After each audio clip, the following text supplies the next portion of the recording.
نظم ہمدردی ماخوذ ولیم کوپر۔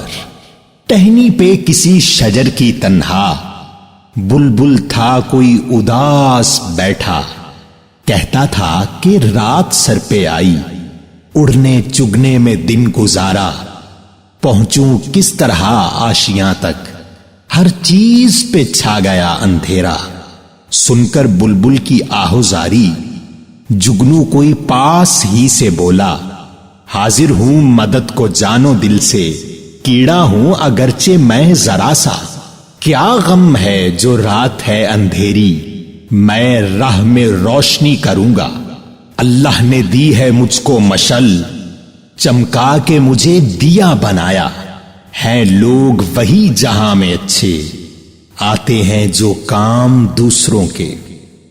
تشریح: اقبال نے خود بتایا ہے کہ بچوں کے لیے اس نظم کا مرکزی خیال انہوں نے برطانیہ کے ایک شاعر ولیم کوپر کی نظم سے لیا ہے۔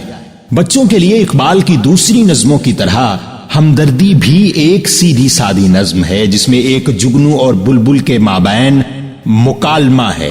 اس میں جو اشعار شامل ہیں ان کے مطالعے سے ہی اس امر کا بخوبی اندازہ ہوتا ہے کہ یہ نظم کس قدر سبق آموز ہے۔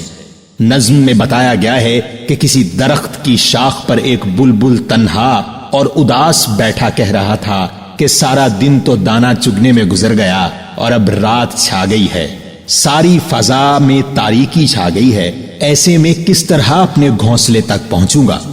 بلبل کی یہ دکھ بھری داستان قریب کے درخت پر بیٹھے ہوئے ایک جگنو نے بھی سن لی۔ اس کے دل میں ہمدردی کا جذبہ ابھر آیا، کہنے لگا، بے شک میں ایک حقیر سا کیڑا ہوں، اس کے باوجود تمہاری مدد کے لیے ہر طرح سے حاضر ہوں۔ اے بلبل، اس بات کا غم نہ کرو کہ رات تاریک ہے اور ہر سمت اندھیرا چھایا ہوا ہے، تاہم مجھ میں قدرت نے یہ صلاحیت بخشی ہے کہ اپنی روشنی سے تمہارے راستے کی تاریکی دور کر دوں، تمہاری رہنمائی کا فریضہ اپنے ذمہ لیتا ہوں۔